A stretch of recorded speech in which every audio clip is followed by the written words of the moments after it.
Barbara Hendry is Director of UN Environment North America, and Butch Bacani is Program Leader for UN Environment's Principles for Sustainable Insurance Initiative. They join us to discuss that initiative and to discuss a meeting that they both just attended. I want to welcome both of you and thank you for joining us. Now, we had an opportunity in a previous interview to speak to two other participants who were very positive about the meeting you just sponsored. I'd like to get your reactions to it. What are your impressions of the day? So I think it was a great discussion. It brought a set of constituencies and communities of practice together that hadn't talked to each other before to think about how to tackle the issue of disaster risk and resilience along the Mississippi River. And so I think a big part of that, the success of the discussion, was just getting to understand each other as different constituents. So you had the mayors and the policymakers on one side and representatives from the insurance industry, brokers and risk modeling companies on the other.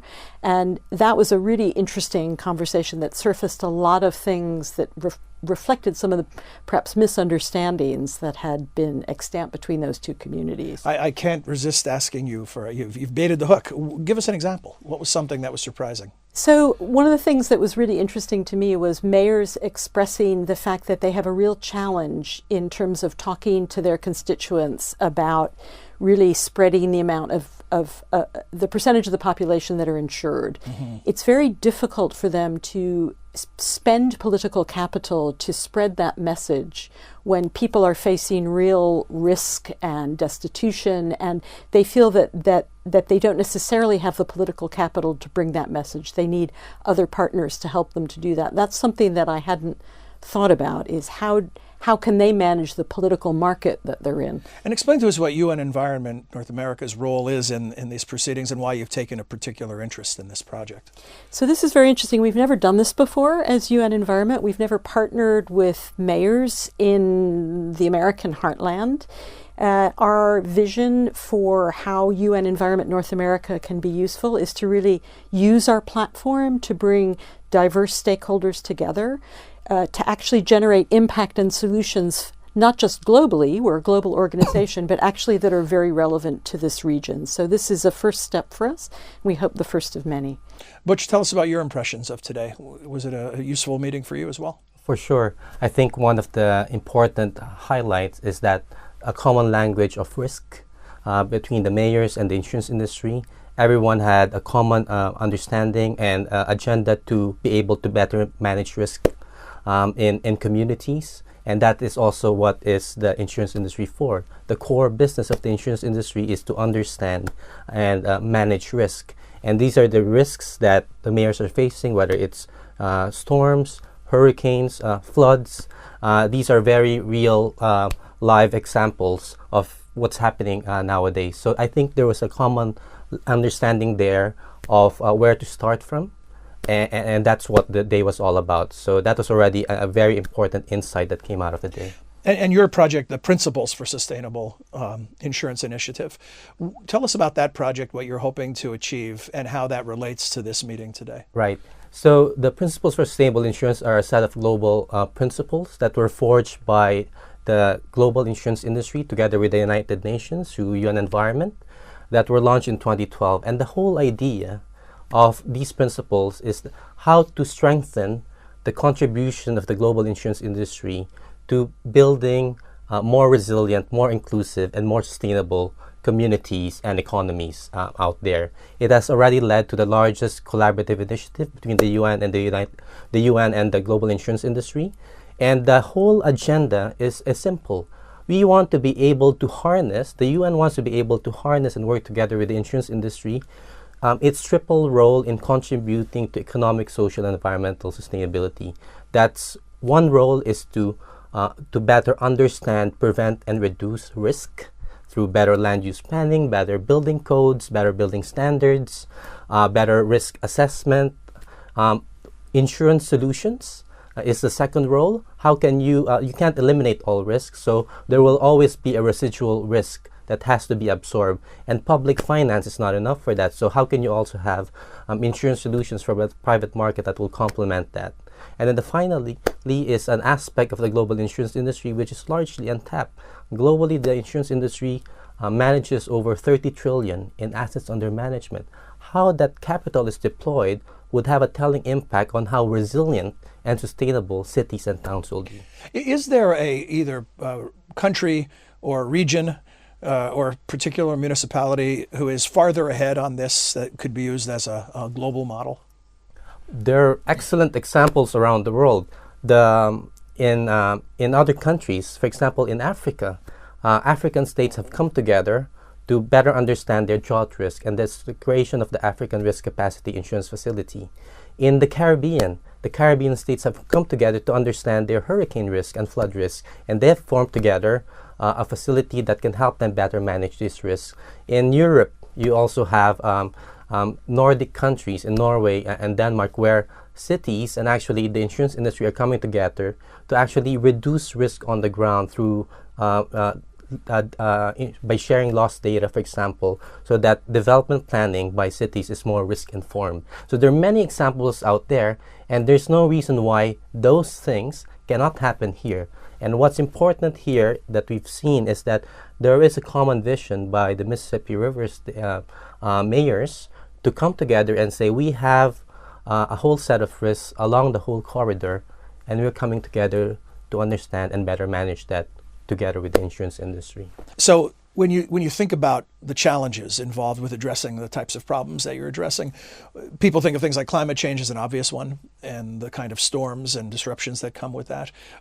And if you want to talk about that, I'd like to hear more of your thoughts on that. But also, are there other challenges that maybe aren't so obvious to people? Well, maybe just to kick off, one of the constituencies that we didn't have quite so many of in the room today was at state level, and particularly the state regulators who play such a critical role in sending out market signals and enforcing codes and really underpinning some of the viability of the insurance coverage. And that's partly it was just we wanted to keep the group small so we could actually have a dialogue. But clearly that is a dimension that we need to make sure we bring in. And there will be challenges there. It's 10 states up and down the Mississippi River who all have diverse interests. So I think that's one challenge. Another challenge is something the mayors kept raising is what about the communities that can't afford insurance? What about people who are absolutely destitute and are looking at flood events that have come thick and fast, and they've never been able to rebuild and can't afford to get support to do that. So we've got challenges at many levels.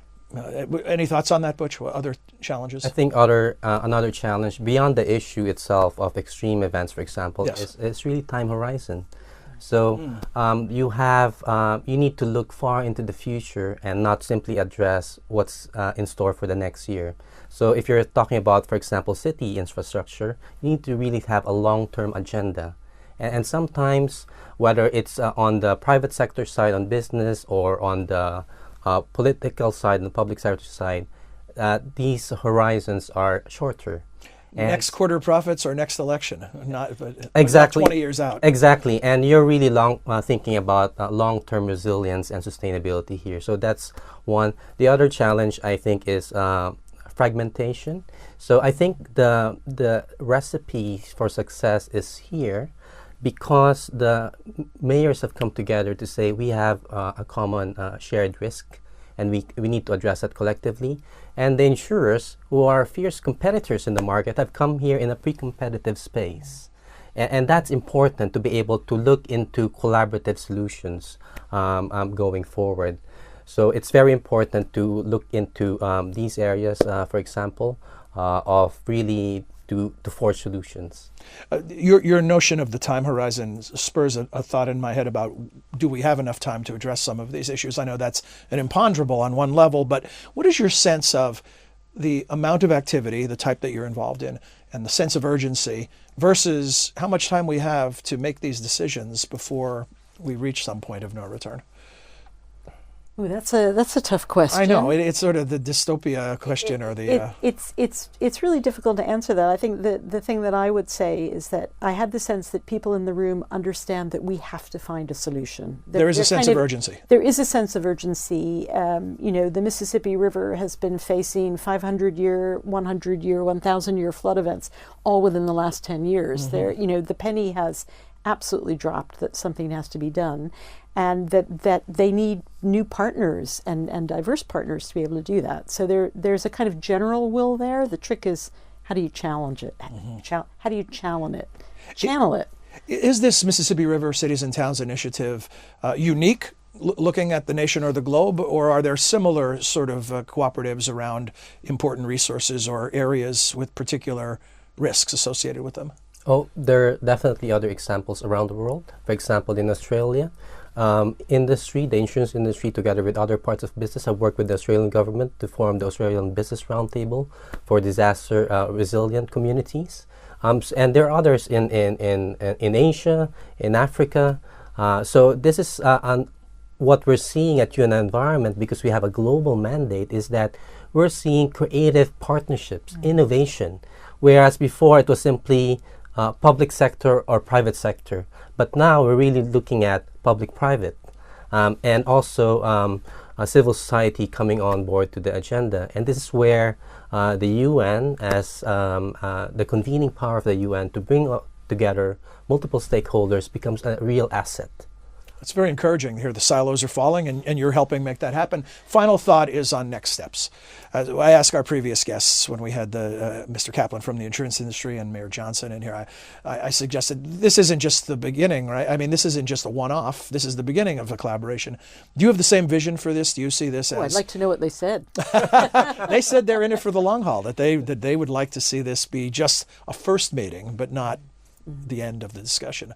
What are your thoughts? Absolutely. It's the start of a conversation. So I think there was a huge appetite to carry on the conversation, maybe in a slightly smaller group. The mayors are very focused on trying to get a vulnerability assessment the whole length of the Mississippi River. It's never been done before. I think there's some partners on the insurance industry side who are eager to come along with that. We have to work out the mechanisms of what that would look like. What are your hopes moving forward? So I think that action speaks louder than words. It's great to have the conversation going, but we need to get into the action mode and solution mode. And what is very exciting in the meeting was that ideas were thrown on the table on what could be done, whether it's on risk analysis, on risk reduction, insurance solutions, or potential investments. These are all part of the solution set. And the more concrete we are with our ideas, and the more we can show success stories, then actually this could be the idea is to amplify that and get others on board to see how can we really bring this to scale. Butch and Barbara, thank you very much for sharing your insights with us today, and congratulations on a successful day, and good luck in continuing this important work. Thank you so much.